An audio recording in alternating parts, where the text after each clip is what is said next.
Clair Obscur Expedition 33 is a rare kind of game. It's distinct, weird, sharp, emotional, and surprisingly polished. It's not massive, but it is focused, and most importantly, I think it's worth playing. Let's talk through what works, what doesn't, and what kind of experience you really get into here. Clair Obscur is set in a world where people die not by chance, but by schedule. Every year, a mysterious figure called the Paintress chooses an age, and everyone older than that age disappears, is erased. No warning, no escape. The only hope lies in a group of people who set out each year on an expedition to stop her. No expedition has ever returned, and we are here leading the latest one. This is a grim setup, and everyone we meet is marked by loss. There's a quiet, this constant tension running through everything. The game doesn't drown in that mood. It still finds space for humor, humanity, and hope. The story moves quickly. There's not a lot of wasted time. You'll get a few hours of setup in, and then you're in it, meeting your team, pushing forward, making choices. The writing doesn't over-explain. Instead, it trusts you to pick up on the world through conversations, environment, and other details. The characters aren't groundbreaking, but they are strong. They feel lived in. Some are tragic, some are funny, some are just trying to survive. But most of them feel like real people. When they talk, it sounds natural, and that helps a lot in a game that leads so hard into emotion. There's not much downtime. If you're someone who likes to soak in a world for hundreds of hours, this won't be that. Clair Obscur Expedition 33 is a tighter, more focused story that hits its emotional beats quickly. This is a full-price game, but it feels like one that respects your time and money. You're getting around 50 hours of content if you do most things. The main story, the side content, the exploration, and the post-game challenges, that's not padded time either. There's very little filler. Most of those hours and adventures are meaningful. The combat system is well designed. The visuals are a high quality. I think the voice acting is top tier, performance is smooth. It's just not cheap in areas that matter. If you care about polish, pacing, and gameplay that keeps evolving the further you go, the value here is strong. You're paying for a focused experience that delivers on what it promises. It's probably not the kind of game you're going to replay 5 times, but I don't think it needs to be. One run gives you a complete, well-rounded journey. And that's more than a lot of games can say. If you like RPGs that do something different and do it well, I think this is money well spent. Combat is fast, strategic, and satisfying. You build a team, everyone has a melee attack, a ranged attack, and then their own little unique skill. Each turn is about building and spending your various combat points. It's a simple idea, but a smart execution. You're also not just picking options from a menu. You have to aim your ranged attack manually. You have to time your blocks, time your dodges, and you can parry. And a perfect parry is going to trigger that magic counterattack damage. On paper, it's turn-based, but it feels much more action combat-y. Overall, it's not slow. You're always paying attention. Each character feels different, not just in looks or the story, but in how they play. And I think this variety keeps things fresh. You have to think about who's going to build, who's going to spend, who's going to buy, when it's worth holding back. You have a few ways to avoid damage with your dodging, your jumping, your parrying, your counterattacks.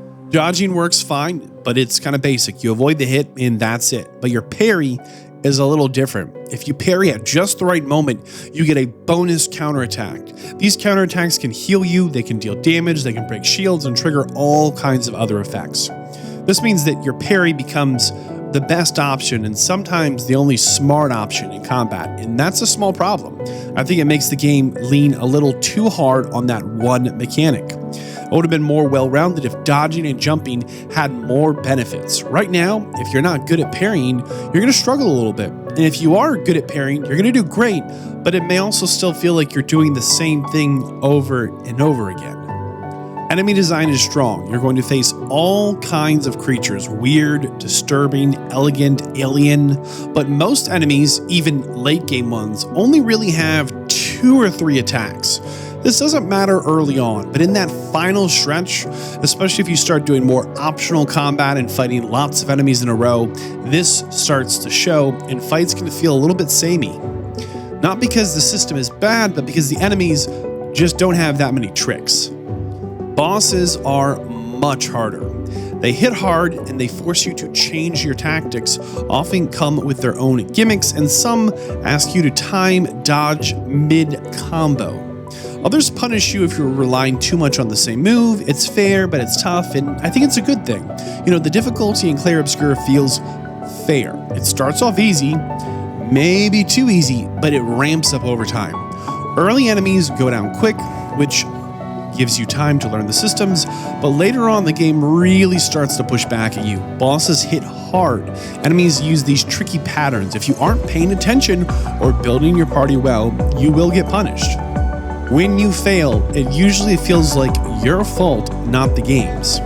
Again, the parry system is a big part of that. If you time things right, you can block almost anything, but that takes focus. If you rely too much on it without learning the rhythms, it can get frustrating. Again, it's not unfair, but it is demanding. Yes, there are difficulty settings which do help a lot. If you want a more relaxed experience, you can turn it down and enjoy the story and mechanics without too much pressure. If you want to be tested, crank up those settings, make it harder. The options are going to let you adjust the game to your comfort level, which is always a good thing. Overall, the game rarely feels cheap. There is challenge, but also room to learn and improve. And frankly, that's what balance looks like. It respects your time, it rewards your effort, and it doesn't ask for perfection. You can change each character's skill gear through a system called Pictos. Pictos are passive bonuses that grow stronger the more you use them. Some give you more bonuses from melee hits or buff your spells or trigger effects on counterattacks. They're wide and just a wide variety of them. You can stack and combine these perks to create your builds. You might make a tanky character, a bursty, a support focus, a balance. It's not super deep, but it gives you tools to make meaningful choices. And if you're clever and so inclined, you can absolutely break the game a little in a good way. I think the menus are a bit messy, especially once you've collected a lot of stuff. It's manageable and you'll figure it out, but it's a little messy. Clair Obscur Expedition 33 is broken up, I think, into three main parts. These are the three biggest things, right? You have the overworld, the levels themselves, and all the combat that happens in between. The overworld is a big map where you move your characters between locations. Some areas are locked at first, but later you will unlock travel options to reach them. It's not an open world, but it's not just a straight line either. Okay, each level you visit has its own look and feel. You'll explore, find items, and sometimes solve light puzzles. Some levels are great, full of hidden paths, surprises, and atmospheres. Others are a little more basic. You're going to walk through, fight some enemies, grab a chest or two, and move on. This means exploration is a little bit of a mixed bag. At best, it's exciting and engaging. At worst, it's fine and not memorable. There's no quest log. This might sound bad, but I think it works here. You're encouraged to explore for the sake of discovery, not because a checklist told you to. It feels more like you're finding things for yourself instead of being told where to go.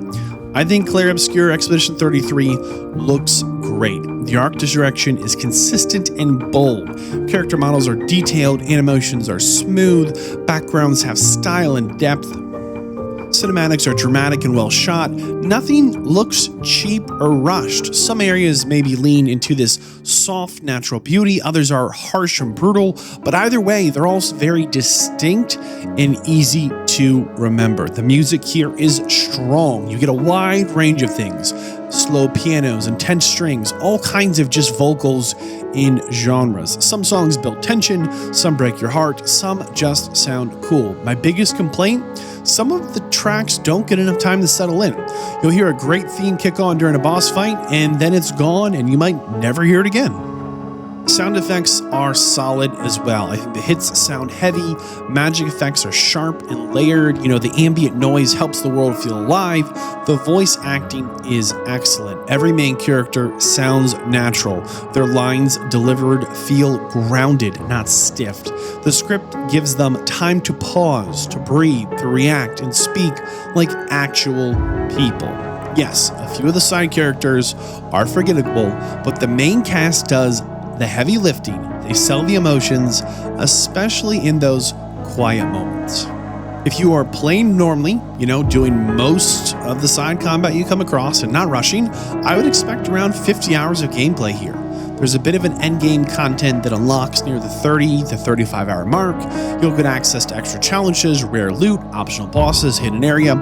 It's not massive, but it's absolutely there if you want more after the credits seem to roll. There's also a New Game Plus mode. It has some new things to engage with, but overall the journey and the story stay the same. So unless you really love the combat or want to try a different party setup, you might not go back right away for that New Game Plus run. This isn't a game built for endless runs. Instead, it's designed to give you a full story, a full system, and hopefully a satisfying ending, and then let you go. This is not a flaw, this is a design choice. You're supposed to get what you need on your first playthrough. Yes, there's room for a second run if you want to chase gear, try different builds, but I don't think this is a forever game. I think most players are going to engage with this and have a one-and-done experience that they remember fondly. Clair Obscur stands out because it doesn't follow the exact usual templates of the last few decades. The combat system is the clearest example. It's a mix of turn-based and real-time elements that's done in just a way that actually works. You're making tactical choices, but you're also reacting in real time with your aiming, dodging, parrying, and countering. It's not flashy just to be flashy. It's adding something meaningful to every fight. The setting is different too. It's not another medieval Nordic world or some sci-fi or punk adventure. It's something else, something a little more poetic, bleak, and surreal. You have this god visually painting death into the sky. You have these talking, wooden dolls, and there's these haunted islands and crumbling airships, and it's weird in a way that feels purposeful, not random. I think even the tone here is different.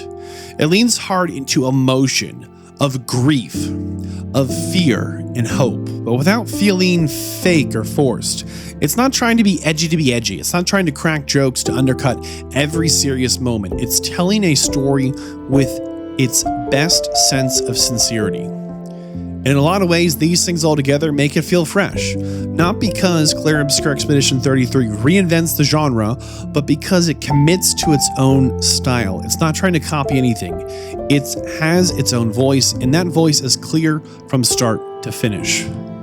Clair Obscur Expedition 33 doesn't overstay its welcome. It doesn't waste your time. It's polished, confident, and overall well-made. The combat is clever and fun, the world is strange and beautiful. The story is short, but emotionally sharp. And while it doesn't hit every mark perfect, some mechanics are lopsided and some areas feel a little thin, it hits enough of them to stand out. This is a game that knows what it wants to be, and it sticks to that vision. In a sea of bloated, unfocused games, this clarity matters.